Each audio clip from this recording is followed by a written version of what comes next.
Message from Turiya. Beloved Muji, I don't want anything. I don't want to know. I don't want to carry. I don't want to hold. I don't want to know what is ego. I don't want to know what is mind. I don't want to know what is consciousness. I don't want to know what is self. I don't want to know even what it is to know. I don't want to know happiness, sadness, suffering, or joy. I don't want to know what is I. I don't want to know what is this me. I don't want to know who it is who don't want to know these things. Please answer my prayer. I want nothing else. Let me be without me always. Let me forget me. Let the universe forget me. Please hear my prayer. Don't let me appear any longer. Kill me now. Destroy what remains. Love, Turiya.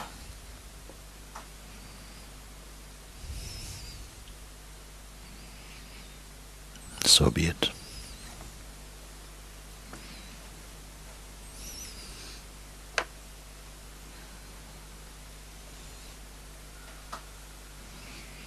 When you come to a place like that, like this,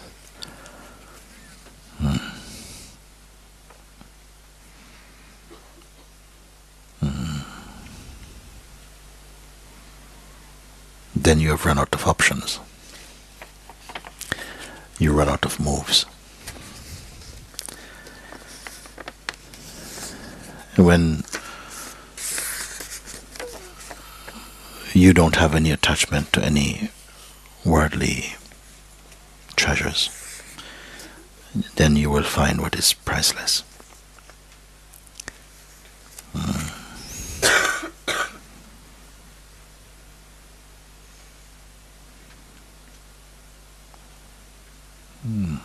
Turiya is that one who lives inside my heart,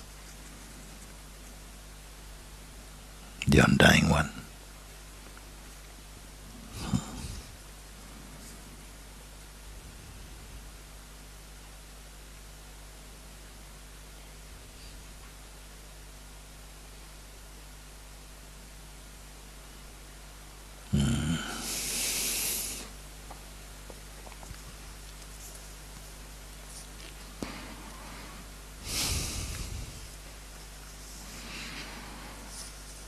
I'm always waiting for someone like you.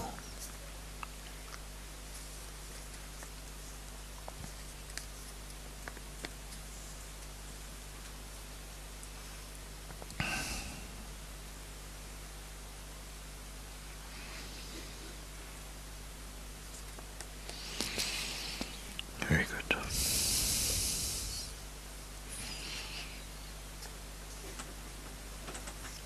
Very good.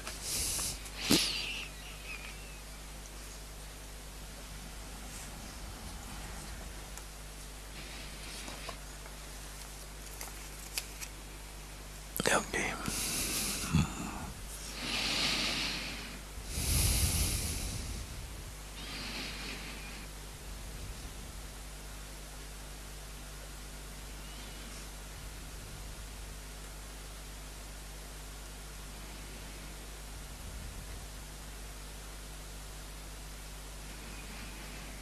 Rumi says something. He say, the one who brought me here must take me home.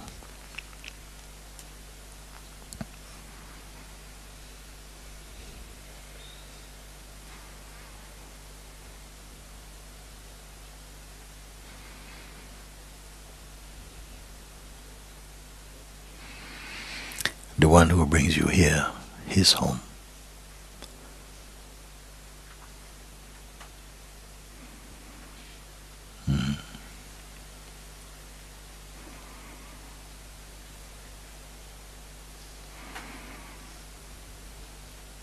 There is no distance to this home. There is no distance except the distance of a thought, of belief.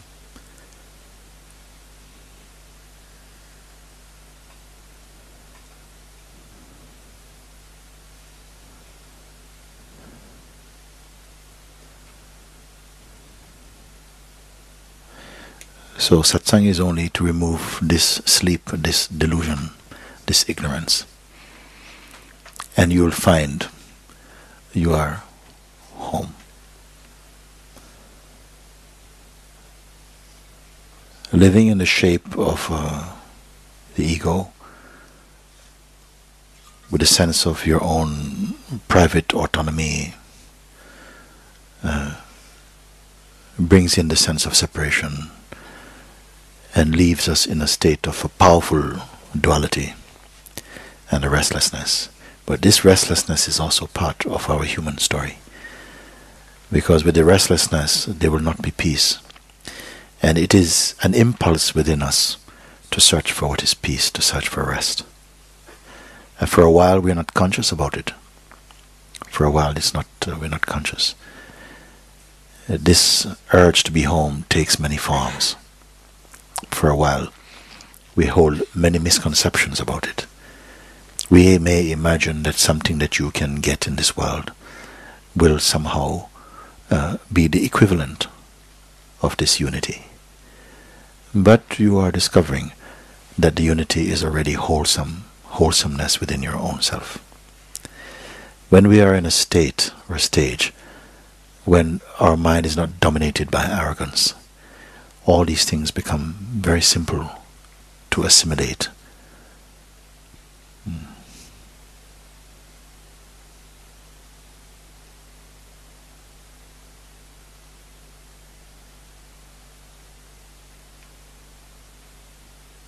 I shared before what Rumi also said. He said, I was knocking at a door.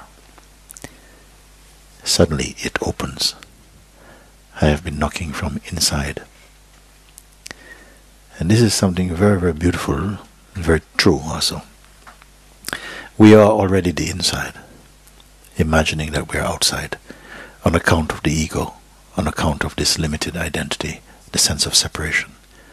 So there's an urge inside that must awaken inside the heart of every human being, because we are compelled to search for what is true.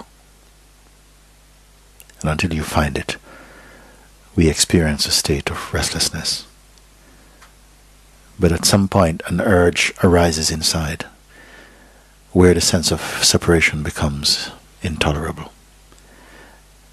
And this discomfort is in fact the play of grace, because it will spur you on to find that which you must find.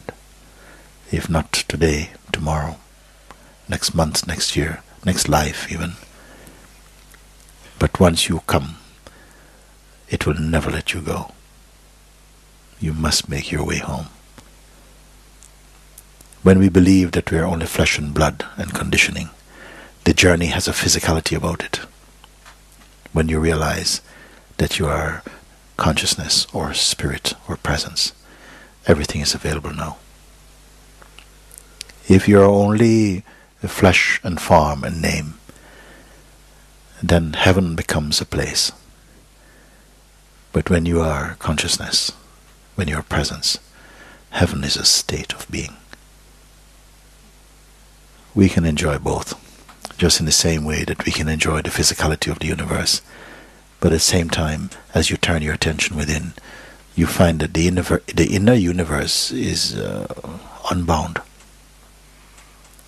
But it's not necessarily a universe of objects. There's a time when your yearning is not for objects. Your yearning is not for things. Your yearning is not for philosophy or ideologies. Your yearning is only for truth. No form is permanent, is everlasting, or is timeless. Everything that you perceive through the senses or the mind is somehow governed by time. It is transient. This body also is transient. It is mortal body you can call, but the immortal being is living in it. And while it is in this relationship, it must use this body while it is warm to find that which is timeless and imperishable. And this is what I would call the supreme calling of human beings, to discover our true nature. And we can see, when we haven't done so, the outcome of that. When we live only in that shallow idea of being a person or being this body, how it promotes selfishness and a duality that creates great suffering and sorrow in the world. So I'm always happy with the beings who find their way to Satsang. Because if this world was only as we have been conditioned to believe it is, it would be a very terrible thing. If there was no way out. But as I said before, the way out is the way in.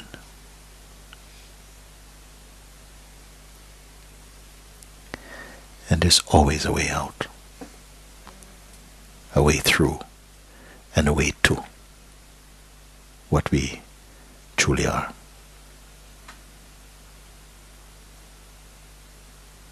So this is a happy day. It's a happy day that there are still beings who have this hunger, this thirst, this urge to find what is real. Even if there's only one now and again, it makes it all worth it.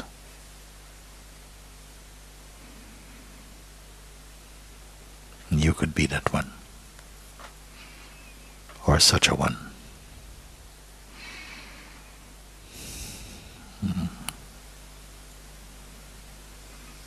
Very good.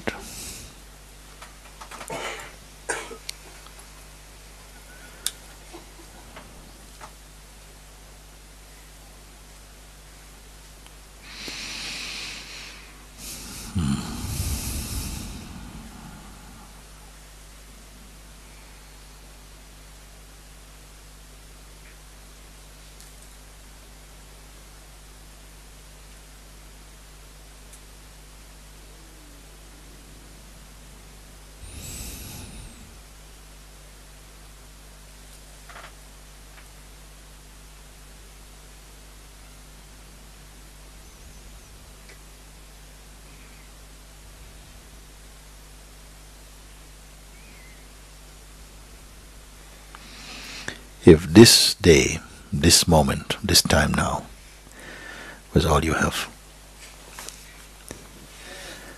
if there was no space to conceive of a future, if tomorrow was no guarantee, which it's not anyway, incidentally,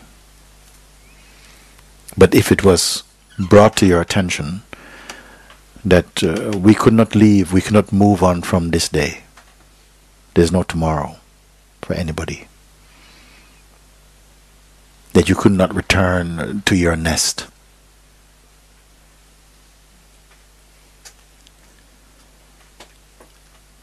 that you must face life now. Where do you sit inside your being? Why this question?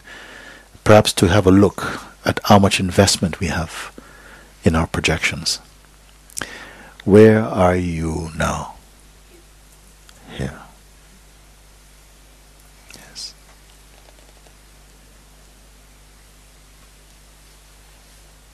If there was no next experience, no next thought, no next relationship, no next job, no next day,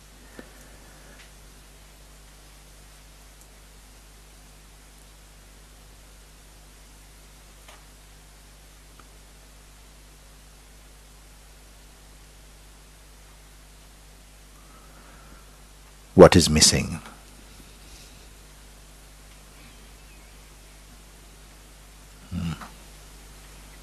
What is missing as you are right now?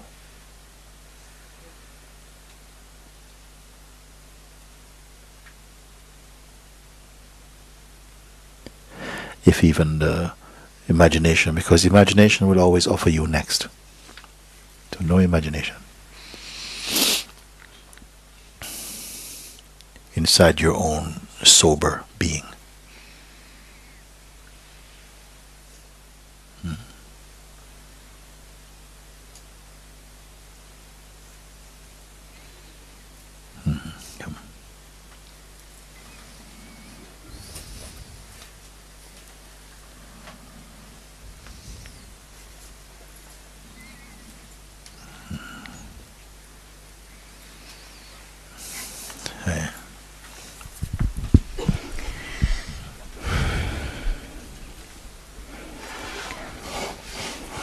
It's like a call, like you call me here.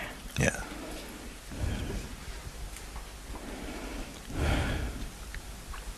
Yes. I feel so at home here. Yes. I don't know what to say. It is okay. It's only the call I hear, so. Yes. What if there was no time? There was nothing to change, nothing to get, or nothing to lose, nothing to fix, nothing to heal, nothing to become, nothing to wait for.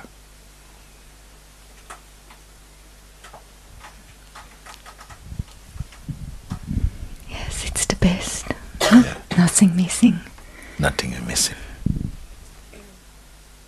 Nothing missing.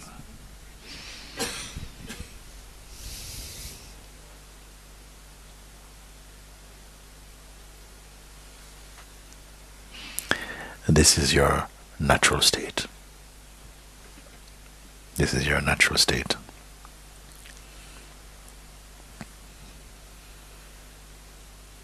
You're not dead.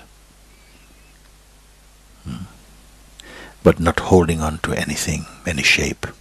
This I must do, this I must, tomorrow, next week, oh, I forgot, I must do. This movement will come from time to time. But it arises inside a great space that is unmoving.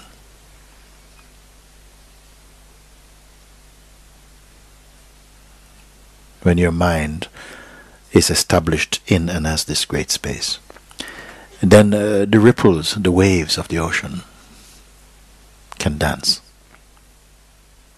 You don't even need to say, well, I wish they would stop sometimes. The ocean does not need to say, waves, look, just quieten down. I don't feel very ocean-like today. It doesn't have any requirement. It doesn't say, when I'm still, I'm so ocean-like, I'm so perfect. When the waves are there, oh my God, So you have no requirement, except superficially, for the flow of life, for the dance of life. Of course, we go this way and that way, and we say, oh no, not so much, and yes, please, and so on. This can continue to play, but it becomes a more of a joyful play, something more light. At the moment, too much is read into it. It's too important, too consequential. Why? Because the egoic sense, the idea that I am this person, and do you know who I am, and you know how long I've worked for this noise, this irritant is removed. It will come from time to time. In satsang, the ego is fired, but he will keep on showing up for work. He said, well, wait a minute, but I fired you, I said, no, you were just thinking about it. And I've improved since last time. It is okay. You will also know there's no ego. There's no ego to fire even. There's no ego to fire even. When you're in your own silence, your own stillness, your own joy, there's nothing you need to exchange. There's no ego. It was just an old rumor, once believed. you.